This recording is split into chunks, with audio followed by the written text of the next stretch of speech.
Ask you on one knee, ask you eternally, ask you to Shut the f up, no one cares.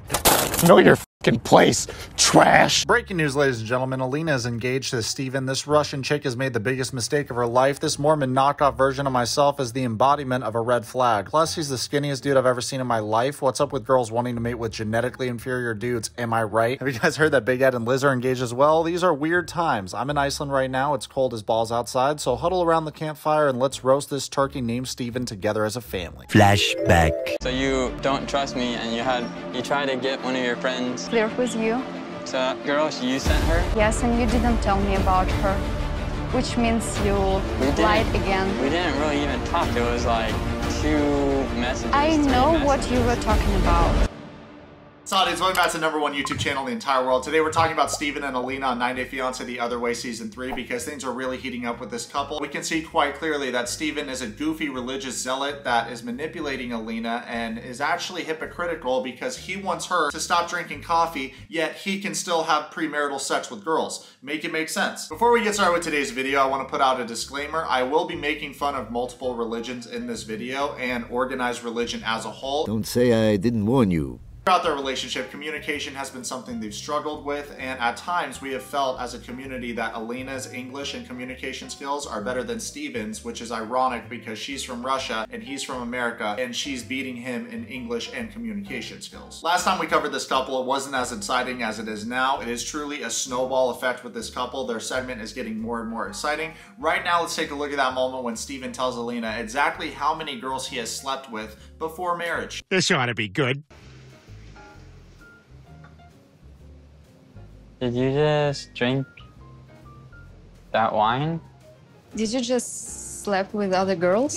Oh, burn! Oh, damn, Alina, I didn't know you had it like that. Yo, Steven, how's it feel to get dunked on like that, bro? That's what you get for trying to copy my flow. Well, I'm out of breath. I'm fucking out of shape. Comment below what you guys think about the fact that Steven is trying to micromanage Alina and tell her that she can't drink wine. Bruh, she's not even a member of your church group yet. This whole segment's got me thinking, like, does Steven actually want to date this girl, or does he just want to convert her to being a Mormon? It begs the question because he's constantly shoving his faith down this girl's throat. And here's a wild idea. Maybe Alina doesn't believe that ancient Jews sailed to America. Maybe she doesn't believe that Joseph Smith found the gold plaques. Maybe she just thinks that he's a charlatan and the Garden of Eden is not actually in Missouri. And I want you to pay attention to what I'm saying. I'm not saying that you can't believe that the Garden of Eden is in Missouri, even though Missouri is known for bad food and meth. I really don't care what anyone's faith is. The problem is when you're trying to shove your religion down somebody's throat, or you're going on a show to preach your little gospel, then it becomes a conflict of interest because the audience wants to see true love and couples work out. We also want to see the drama because it's hilarious. Let's be honest with ourselves. Before we continue reviewing this cringe couple on the show, I'd like to tell you about the sponsor of today's video, Scentbird. Scentbird is my favorite fragrance subscription service that allows you to pick from over 600 different brands, which is a lot. It's a very flexible subscription service, so you can skip any month without penalties. How it looks is like this. It almost looks like a lipstick, and how you use it is you just twist, you apply, oh, and now you smell like a winner. The scents I ordered were the Vince Camuto Terra Extreme, the Arquiste Misfit, and the Bentley Silver Lake. All 3 scents were delectable, and wearing each one made me feel more confident when I finally leave my hobbit hole. Something I really like about the packaging is that it's sleek, and also it's very comparable to those vials of samples that you get when you go to get a perfume or a cologne, except for it is way bigger. That's what she said.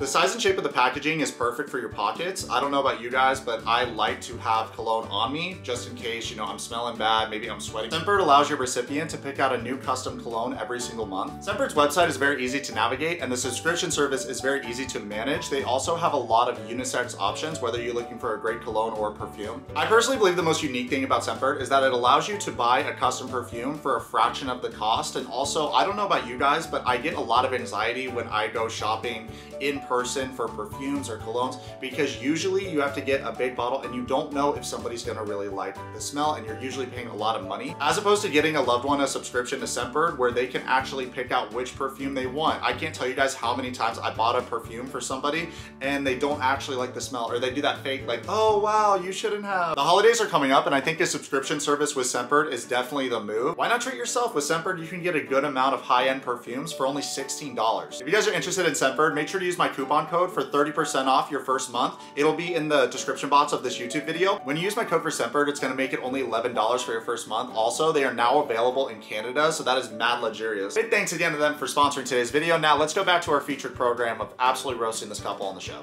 Now, that being the case, what Steven is doing is going on the show and using it as a big platform to convert everybody to be a Mormon. And for that particular point, if I was the high wizard of the Mormon faith, I would be very appalled at Steven being an ambassador for our brand because he's super weird. Like, I'm talking one of the weirdest kids I've ever seen in my life. Alina goes on to say when she first met Steven, he painted himself as this good religious church boy, but he lied to her about a lot of different things, and that's why she can't trust him, because if someone's a hypocrite and they're lying, they're not trustworthy. I agree with everything Alina just said. It also makes me remember Big Ed when he lied to Rose about the fact that he wanted children and a bunch of things before he showed up in the Philippines. I don't know why so many guys on the show do this, but they'll lie about very vital pieces of information before they go on the journey to go over to the country. And it's almost like they know that things aren't gonna work out, which is why they withhold information until they're there, and then the big drama ensues and it's chaos and they capture it on camera. Just because I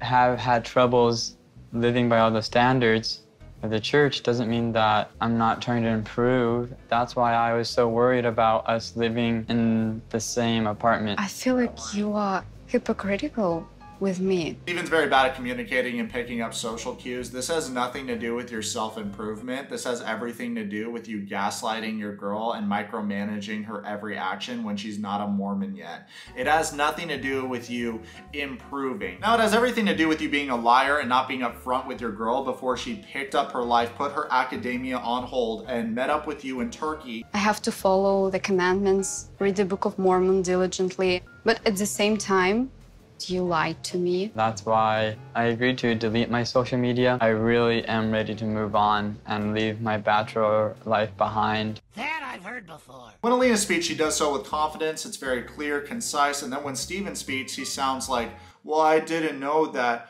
the commandments were broken in the Book of the Mormons and This kid's demeanor is like one of the Lost Boys from Peter Pan. He needs to grow up. How many girls did you sleep with? I've probably made out with over 100. Pissing is gross. Stop the cap. Over 100 girls. Okay, buddy. Come on. This guy is so weird. He gives off like serial killer, rapist, awkward vibes. There's no possible way that he hooked up with over 100 girls. We've seen Steven's game firsthand. He probably walked up to these girls and said, hey, do you want to make out? If this is true and 100 girls really did make out with him in Utah, y'all are sus and you need to figure your shit out. I think the funniest part of Steven's confession is the fact that you can see clearly on Alina's face she does not believe him, and she's like, stop the cat, because there's no way you made out with 100 girls. And of those, maybe like 2 dozen where they were kind of more intimate, and maybe about 4 or 5 where it was we slept and had sex. When it's low numbers like that and a guy says 4 to 5, it's probably 5. But he's hesitant, which is why he's saying 4 to 5. Just say 5 if it's 5 girls. Yourwetsock here. I know this might look bad, folks, but Steven has an alibi. He wasn't wearing his magic undergarments. Let me explain. You see, in our Church of Latter-day Saints, we believe that magic underpants ward off the devil and temptation. Steven wasn't wearing his, which is why the devil possessed his small cock and had premarital sex with those women. Well, now that I cleared everything up, I'll hand the video back over to Yourwetsock until I'm summoned again to defend Steven's words and actions. Elder Sock out. When was the last time when you had intimacy with other girls? Last October. Are you serious? We were in a relationship at that time. What an idiot! Well, folks, it appears that not only is Steven a Children of the Corn looking weird religious zealot, liar, he's also a cheater.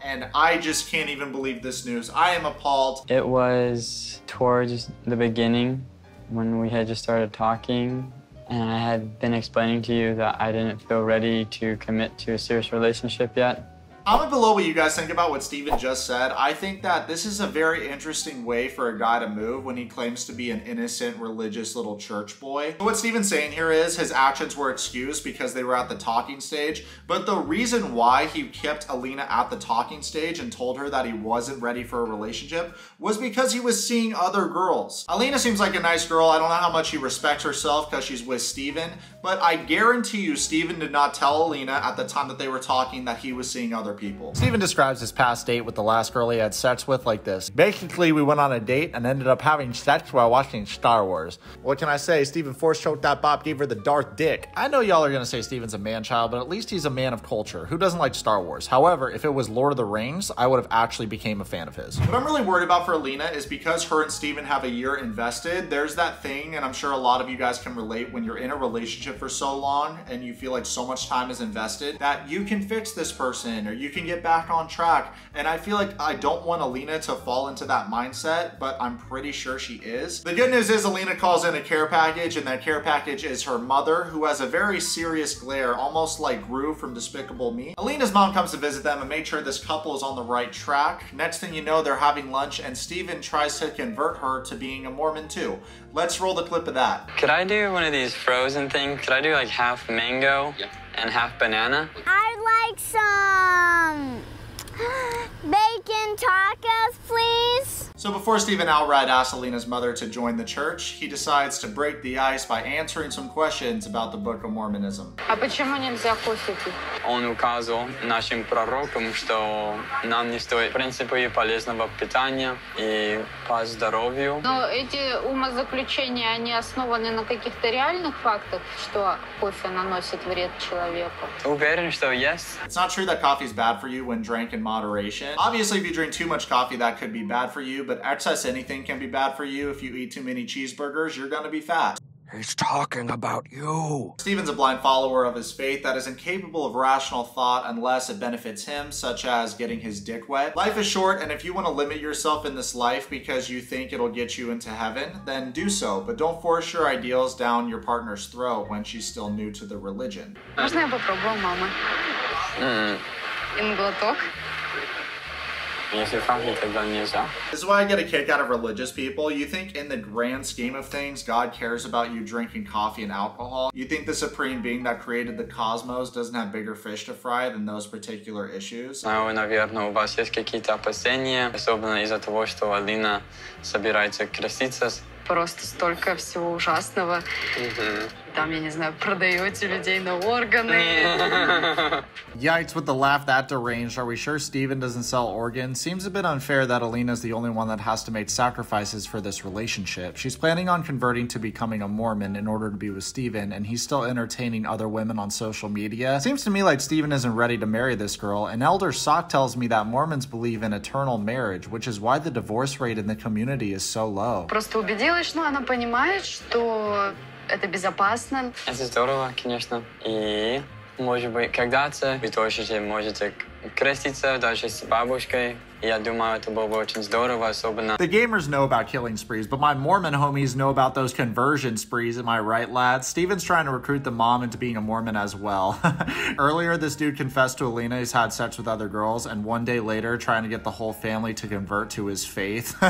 Я просто хочу, чтобы Алина была счастлива, и мне кажется, что это один из вещей, которые возможно в дальнейших наших отношениях, когда у нас, возможно, если у нас получится, если у нас будет дети и все такое. Steven is clearly out of line, using Alina's happiness as an excuse to persuade the mother to become a Mormon. If I was the mother, I'd be thinking, God, please don't let this genetically inferior, sickly Mormon bust inside of my daughter. Why is Steven even speaking to the mother about children when him and Alina haven't slept together yet? Seems like a super inappropriate conversation to be having at this time. Also, bruh, just because you're Mormon doesn't mean the grandmother has to be. His way of thinking is very flawed. Ну, это да, это безусловно нужно знать, но нужно уважать религию каждого человека, уважайте выбор человека. Alina and her mother find Steven off-putting. Alina says, he's trying to convert my mother. It's not appropriate, especially because we've been fighting recently. I agree with what the mother's saying here and what her approach is on the topic. No one likes to have religion stuffed down their throat. Only thing worse than having religion stuffed down your throat is Big Ed's cock.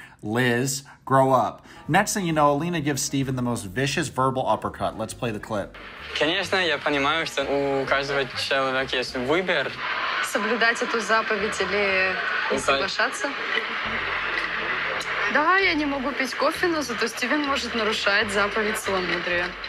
Ha ha ha, your prayers can't save you now, Steven. Get exposed by the divine truth, you bigot. You're lucky these aren't the good old days where they tried weird fucks like you for witchcraft. Steven's a hypocrite that wants Alina and her mom to follow the very rules he can't follow. Using religion to manipulate people. Nothing new. This has been going on since before Christ was born. Honestly, I wish I was a blind follower like Steven. I'm sure life would be easier if I wasn't capable of rational thought. Also, another annoying thing Steven does that I absolutely hate is when religious people pick and choose what they want to follow in the religion.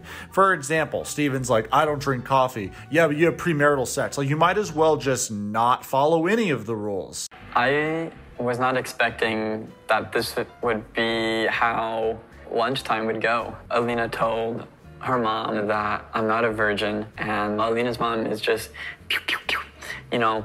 Oh, so what you're saying is her mom's like, pew, pew, pew. It's ironic Steven says this because he looks more like a school shooter than the mom does. Pew, pew, pew. All this corniness, Steven, what would I expect from the skiddly pooper himself? He got skiddly caught, and now Alina won't suck his skiddly cock. Steven goes on to say that he wishes Alina talked about this with him in private. Well, maybe you shouldn't try to convert her mom to your little club. Besides, if you never lied, this wouldn't be happening. And that's on taking responsibility for your own words and actions. Grow the f*** up. Без опыта ваша вера не может быть испытана. Теперь, благодаря тому, что у меня есть опыт, понимаю, чем я жертвую, когда кажусь от половых актов. Oh, wow, Elder Sock here. What Steven's saying is, now that he's tasted the forbidden fruit of lovemaking, he's ready to wait until Alina marries him and promises to be with him for the rest of her life before he gives her those 5 inches of fury. This is a typical strategy in the organization. You make the woman wait, then bam, they're trapped. And if they try to divorce you, well, you just use pressure from the church to make them stay. Also, get them pregnant and move to Utah as soon as possible. Once I slipped up, it became a lot harder to remain abstinent because sex is enjoyable, obviously. Shut up! Shut up!